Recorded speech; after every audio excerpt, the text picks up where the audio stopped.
Our next speaker, Dean Yates, was the Reuters Iraq Bureau Chief at the time of the Collateral Murder incident and will for the first time reveal details about what followed. This is a story that our Prime Minister needs to hear.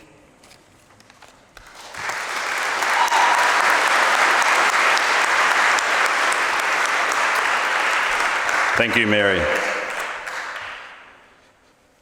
Prime Minister Albanese, my name is Dean Yates. I was the Reuters Bureau Chief in Iraq when an Apache gunship with the call sign Crazy Horse 18 killed 12 men in Baghdad on July 12, 2007.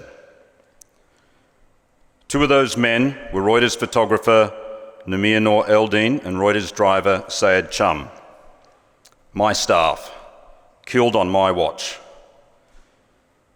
The US military usually didn't investigate civilian casualties in Iraq. It did in this case because Namir and Sayed worked for a major international news organization. In an off-the-record briefing 2 weeks later, I was told by two American generals that the group of men that included Namir and Sayed were showing hostile intent and thus could be attacked. I was shown, without warning, less than 3 minutes of footage from the gun camera of Crazy Horse 18, up to where it opened fire for the first time. I was told the gunship then attacked a minivan because it was believed to be helping wounded insurgents and picking up weapons. US forces, I was told, had acted in accordance with the rules of engagement. For nearly 3 years, lawyers from Reuters tried to get a copy of this tape from the Pentagon through Freedom of Information requests so we could understand what had happened, better protect our staff in Iraq. The Pentagon repeatedly refused. Then, on April 5, 2010, Julian Assange published video of the entire attack. The classified footage had been sent to Wikileaks by US military whistleblower Chelsea Manning. It was obvious why the US government didn't want to share the tape with Reuters. It showed grainy figures on a Baghdad street, the hellish clack of the Apache's chain gun firing rounds the size of a small soft drink bottle, the length of a man's hand. Clouds of dust as those cannon shells crashed into men.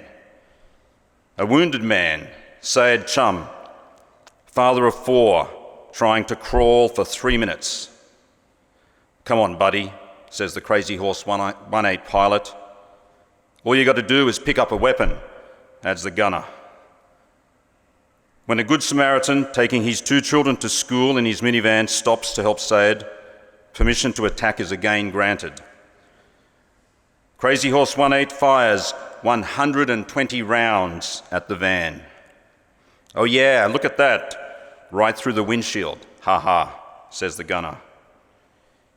Informed by soldiers from the 2nd Battalion, 16th Infantry Regiment that a wounded child had been found in the van, the gunner says, "Well, it's their fault for bringing their kids into a battle." Mr. Assange called the video collateral murder. It shocked millions of people around the world. International legal experts call the attack on the minivan a war crime. It is footage instantly recognizable by sight and sound. Prime Minister, the collateral murder videotape more than anything shows why Julian Assange must be set free. When I read the 18-count indictment against Mr. Assange for the first time, I skimmed through its 37 pages, searching for a reference to the tape. It wasn't there. I got a highlighter and read the documents more closely, several times. The indictment against Mr. Assange is an attempt to criminalize what journalists do, getting information from sources and then publishing the material. The footage was not among the charges, but the rules of engagement for Iraq from 2006 and 2007 that Wikileaks released on the same day as the video were. How could that be, I thought? Why wasn't this tape one of the greatest scoops in journalism of the past 20 years, which catapulted Mr. Assange into the international spotlight, made Wikileaks a household name, the centrepiece of the indictment? Remember, Mr. Assange published Collateral Murder before any other material about the wars in Iraq or Afghanistan that Chelsea Manning had sent to Wikileaks. After saving a copy of the tape, Ms. Manning told her court-martial hearing that she searched for and found the rules of engagement, a 2007 flowchart outlining the chain of command for the use of force in Iraq, and an ROE card given to soldiers that summarised those rules. Then I got it. The US government didn't want the video in a courtroom. Too embarrassing. Potential war crimes. Cruel pilot banter. That footage could do untold damage to its case. The US military repeatedly lied about the events of July 12, 2007, in which my Iraqi staff were killed. It was more than 12 hours before the military said anything publicly after the attack. When it did, a little after midnight, the military issued a statement saying US forces had returned fire and called in helicopter support after being attacked with small arms and RPGs. Quote, 9 insurgents were killed in the ensuing firefight, 1 insurgent was wounded and 2 civilians were killed during the firefight. The 2 civilians were reported as employees for the Reuters news service, end quote, the statement said. Quote, there is no question that coalition forces were clearly engaged in combat operations against a hostile force, said a spokesperson for US forces in Baghdad, a lieutenant colonel. Collateral Murder showed that to be a lie. When Mr. Assange published Collateral Murder, the US military said all evidence available supported the conclusion that Crazy Horse 18 shot armed insurgents. Then US Defense Secretary Robert Gates called the investigation very thorough. He said soldiers were operating in split-second situations and that these people, i.e. Wikileaks, can put out anything they want and they're never held accountable for it. Mr. Gates claimed that watching the video was like looking at the war through a soda straw. There was no context or perspective. I'm going to address these points one by one. Point 1.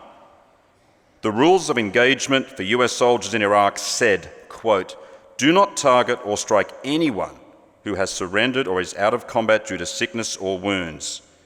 It was written on the ROE card given to US soldiers.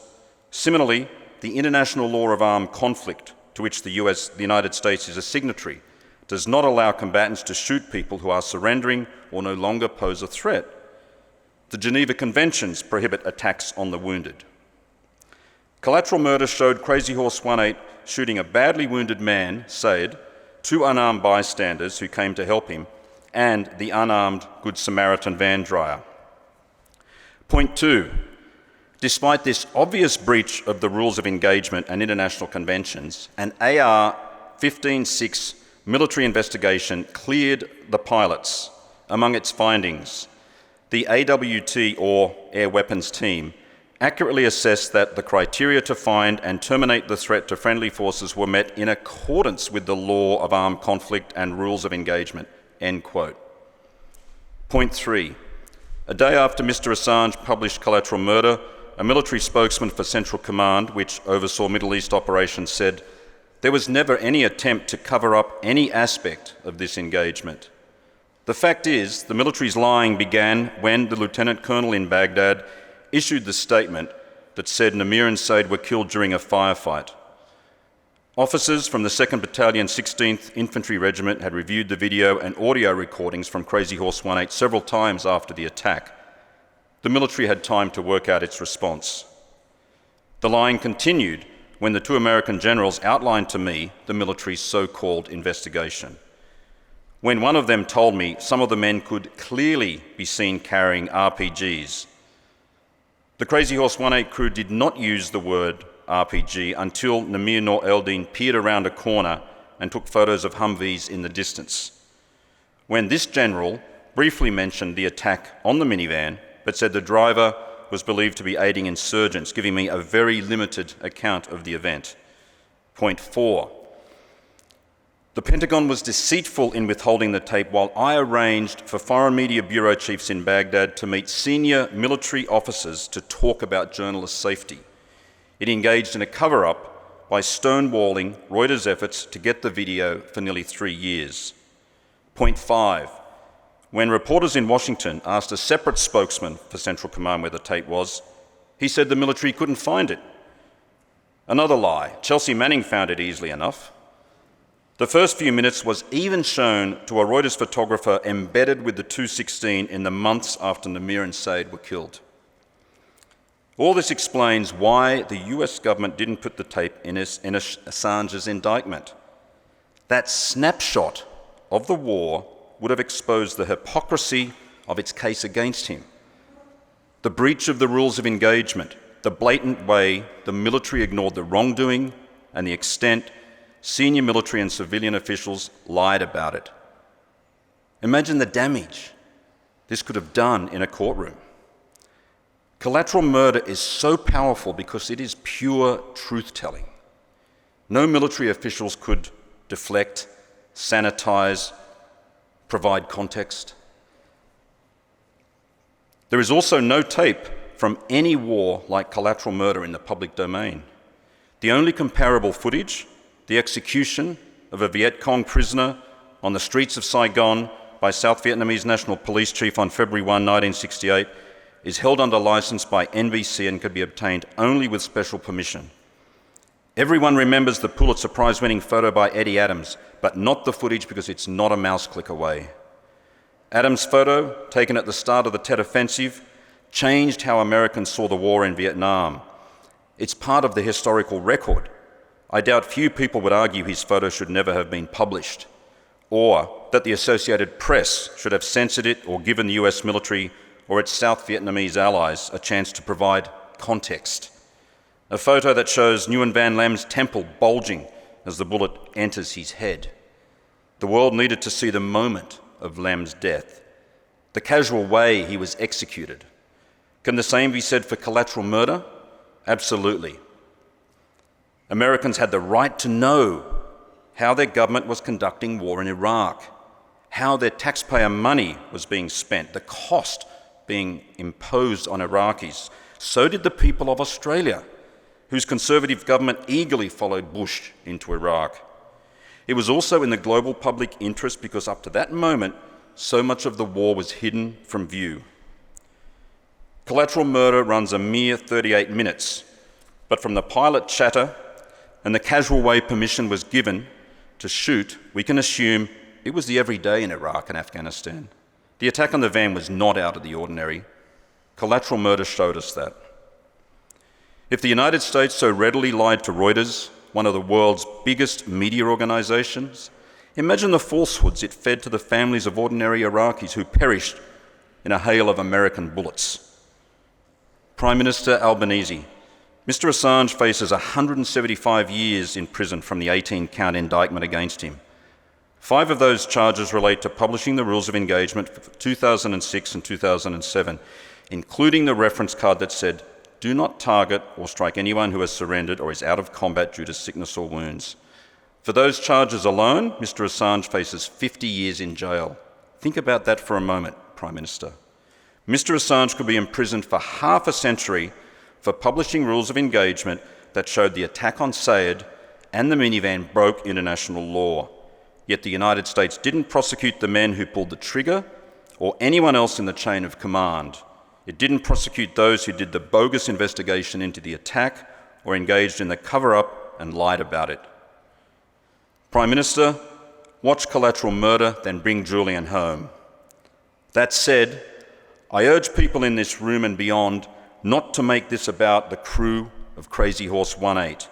The real criminals are the architects of the invasion, George W. Bush, Dick Cheney, Donald Rumsfeld and co.